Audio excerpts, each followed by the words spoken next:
Welcome to our channel, Book by Book. Today, we're opening up a really fascinating guide to, well, understanding people better. It's Read People Like a Book: How to Analyze, Understand, and Predict People's Emotions, Thoughts, Intentions, and Behaviors. This one's by Patrick King, came out in 2020, and honestly, it feels essential for pretty much anyone who wants to improve how they interact with others. Our mission today, like always here on Book by Book, is pretty straightforward. We want to pull out the core actionable lessons from this guide specifically for you. So maybe you're leading a team at work, trying to figure out those tricky dynamics. Or perhaps you're a parent, deciphering the real meaning behind that teenage shrug or sigh. Or maybe you're in sales, trying to build genuine trust. This discussion is really aimed at sharpening your perception. The big promise here, I think, is learning to sense what's really going on beneath the surface, the true thoughts, motivations, maybe hidden emotions behind the words people use. That's exactly it. That idea of looking deeper is, well, it's the whole reason King wrote the book, really. Most of us, we kind of assume people are pretty straightforward. We take their words at face value. But the reality is, words often don't paint the full picture, do they? They can be shaped by politeness, social pressure, fear, or sometimes people just aren't being straight with you. The real clue's the more reliable stuff.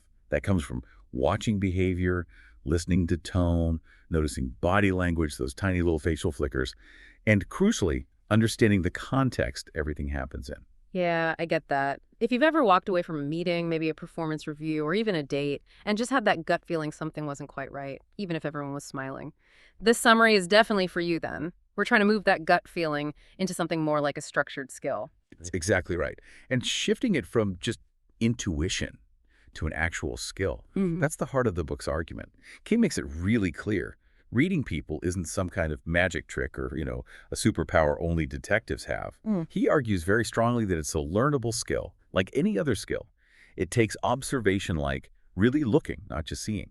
It involves recognizing patterns, using empathy, and, this is important, interpreting what you see ethically. He even says it directly, something like, this ability to read people is not mystical.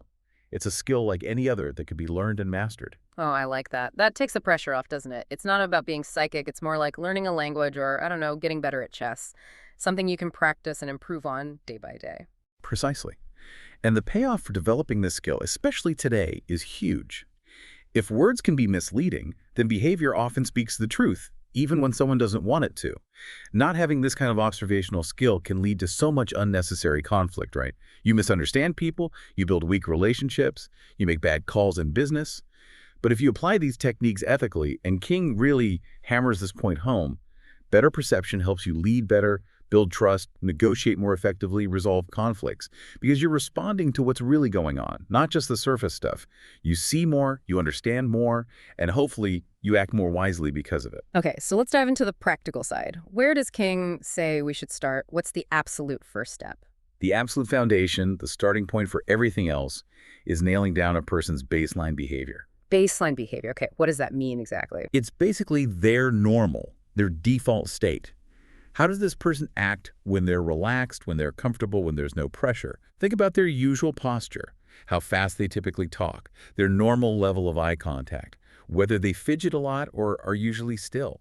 That's their baseline. It's their standard operating rhythm. Right, because without knowing they're normal, you can easily misread things. Yeah, exactly. That's the huge danger. You see someone do something, maybe they cross their arms or look away for a second, and you immediately think, they're being defensive or they're lying. Mm. But what if that's just how they are? Maybe they always cross their arms when they're thinking, or maybe they're just naturally a bit shy with eye contact. So you'd be jumping to conclusions based on a quirk, not an actual signal. Precisely. That's what leads to all those false positives, those moments where you think you've spotted something significant, but you're actually just misinterpreting their normal way of being. Think about a coworker who always taps their foot. If you don't know that's their baseline, you might think they're super impatient or anxious every time you talk to them. But if they tap their foot talking about the weather and talking about a major deadline, well, then the foot tapping itself doesn't tell you much about their stress level in that moment. It's just noise, not a signal yet. Right. It only becomes a meaningful signal when it changes from that baseline. This is why King talks about the baseline versus deviation framework. It's a simple filter. First, establish the norm. Then look for significant deviations from that norm. That's where the potentially useful information lies. I like the analogy he uses comparing the baseline to a person's typical weather. Yeah, that's a good one. Like, if someone's baseline is generally sunny and calm, then a sudden thunderstorm, a big shift in behavior, is really noticeable. But if they normally live in, say, a slightly drizzly climate, then a bit of rain isn't news. You need to know the usual climate first. Exactly. Let's apply that. Think about that shy coworker example again. The one who usually avoids eye contact. You've seen them in casual chats, low-stress meetings. They rarely hold your gaze. That's their baseline weather. So, interpreting every instance of them looking away as them being dishonest or hiding something would be a total misread. Totally. That's just their normal state. But what if suddenly during a difficult conversation, that same person locks eyes with you Hmm. and holds that gaze really intensely, maybe speaks much more deliberately than usual? Ah, that's the deviation. That's the unexpected storm. That's the storm. That sudden shift away from their baseline tells you something significant is happening internally. Maybe they're feeling challenged. Maybe they're making a conscious effort to assert themselves. Maybe they're stressed. The deviation is the signal, not the baseline behavior itself. Okay, this makes a lot of sense, especially in high-stakes situations like, say, a negotiation or an important interview. How do you establish a baseline quickly then? You use the initial moments, the settling in phase. Don't just jump into the tough questions immediately. Spend those first few minutes on small talk. Ask about their journey, the weather, offer them a drink. Just casual, non-threatening stuff. And while you're doing that, you're observing, really paying attention. How are they sitting? Right. What's their breathing like? How much are they gesturing? What's the pace and pitch of their voice? You're capturing that baseline data. So you're consciously creating a low-pressure window to calibrate. Exactly. You're getting your reference point. Then, later, when you introduce a difficult topic or ask a challenging question, you watch for the change. Did their breathing suddenly get shallow? Did their posture tighten up? Did they lean back? Did their voice crack or get higher? That shift from the baseline you observed earlier, that's where you spot the hidden discomfort, the resistance, the things their words might be trying to smooth over. It pinpoints the moment the internal pressure spiked. Okay, baseline established. We know what normal looks like for this person in this context. Now, the book dives into decoding the signals themselves, right? The nonverbal stuff. Right. And this reinforces what we generally know from behavioral science. A huge chunk of communication isn't in the words themselves.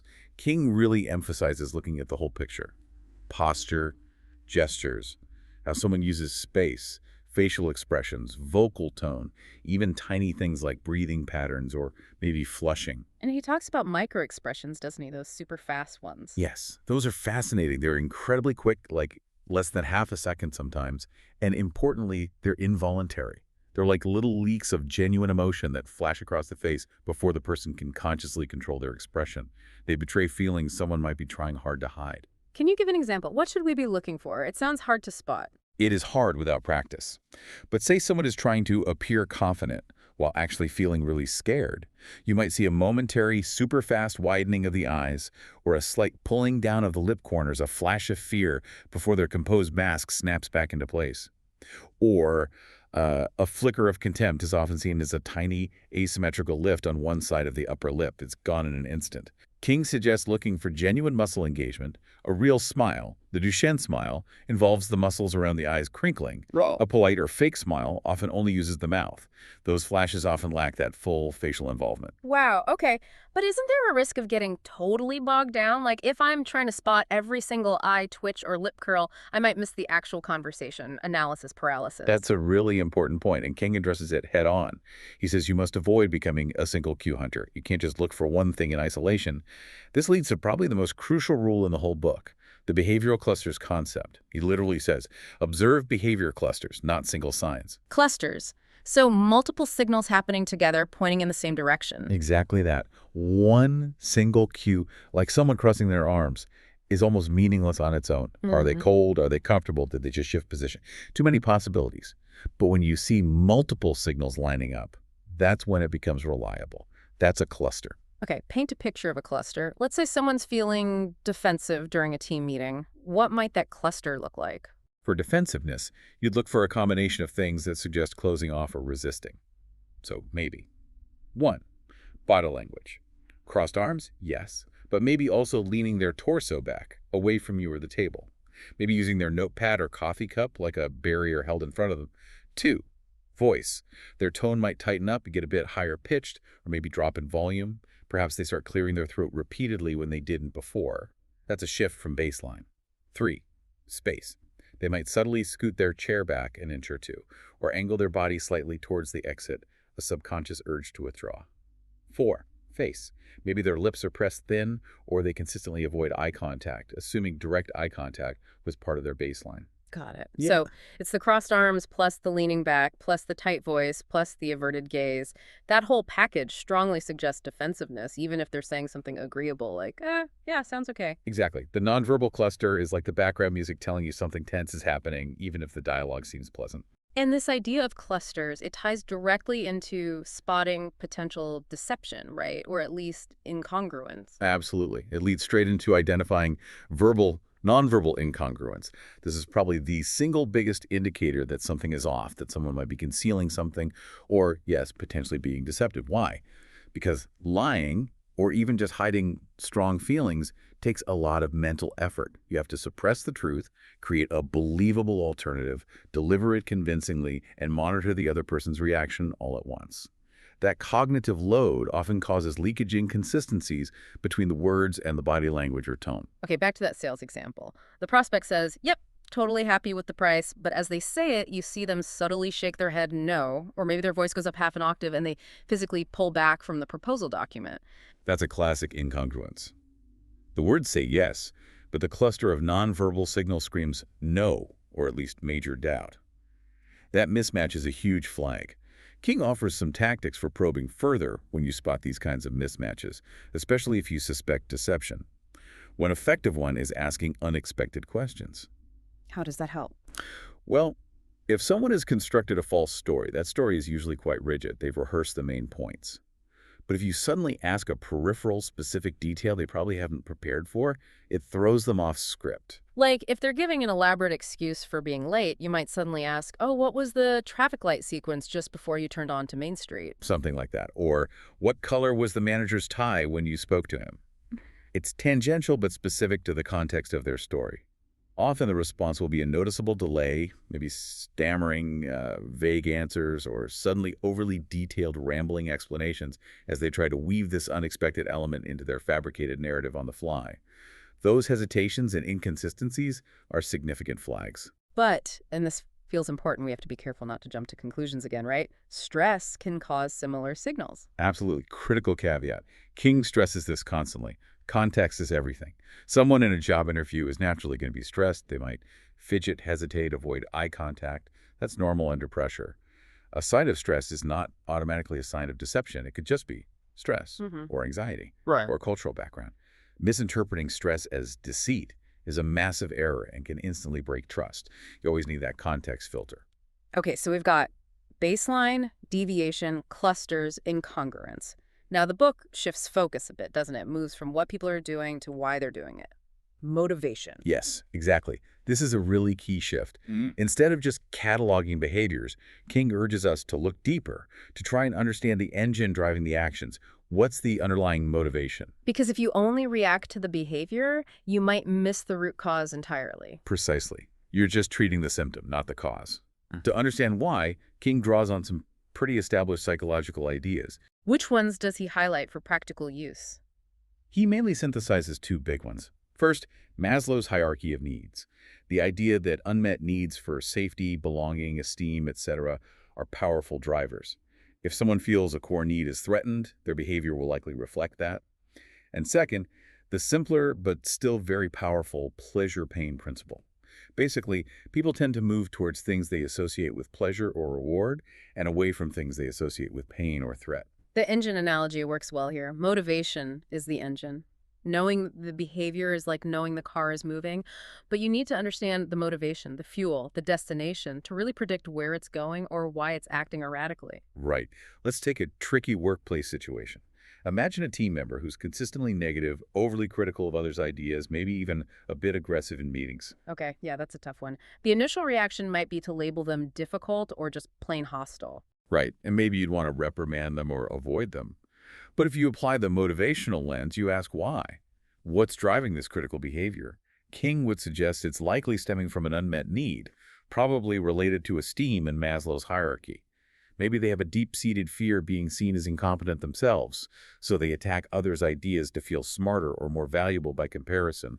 Or they desperately need recognition and aren't getting it elsewhere. So the criticism isn't necessarily about the ideas themselves, but about protecting their own status or fulfilling a need. Often, yes. And knowing that potential why completely changes how you might approach them as a leader, for example. If you confront them aggressively, you just reinforce their fear or their feeling of being undervalued, and the behavior might get worse.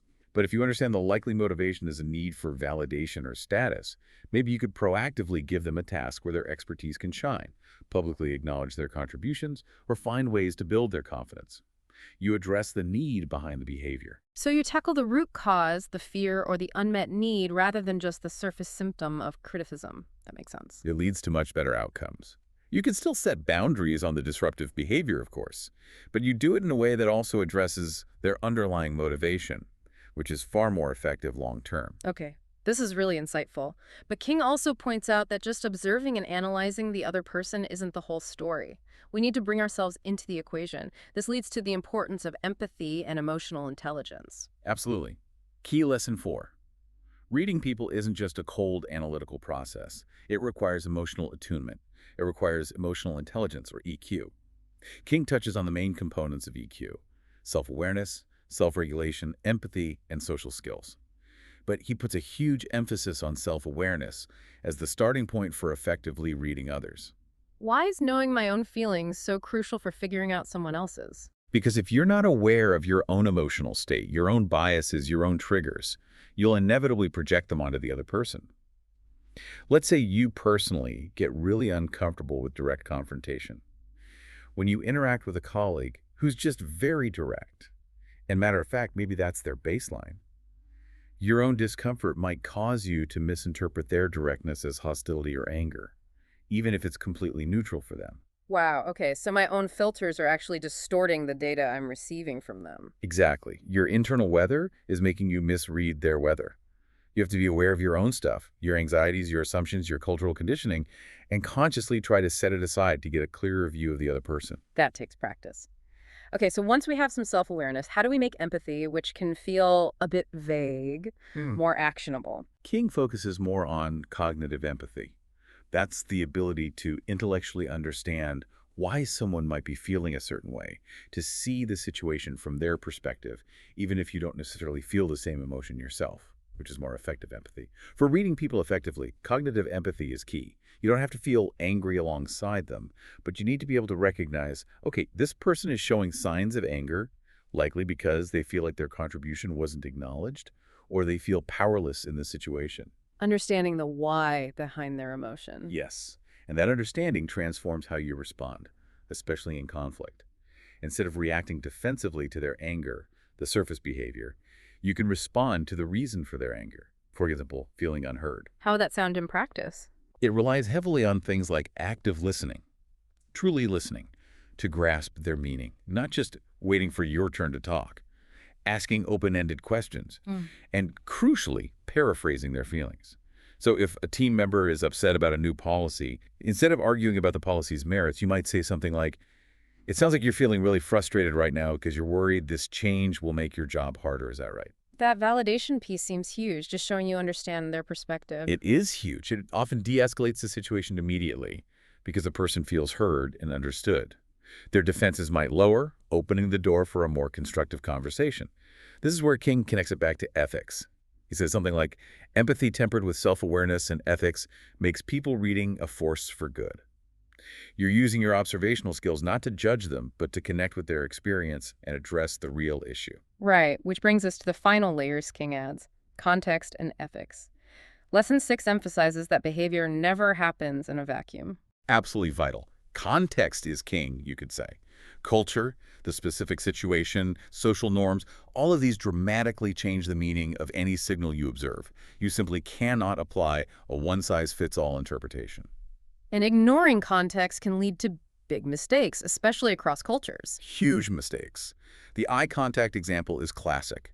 In many Western cultures, direct eye contact signals confidence, honesty. Avoiding it seems suspicious. But in many Asian, African, or Latin American cultures, sustained eye contact, especially with someone older or more senior, can be seen as disrespectful or aggressive. Avoiding eye contact is actually a sign of deference. So if a manager from, say, the US interprets a new team member from Japan, avoiding eye contact as being shifty or insecure. They've completely misread the situation due to a lack of cultural context. They're applying their own cultural baseline incorrectly. Same goes for personal space proxemics. What feels normal in one culture might feel invasive or cold in another. Someone stepping back might not be rejecting you. They might just need more space according to their cultural norm. You have to constantly filter observations through that contextual lens. Constantly.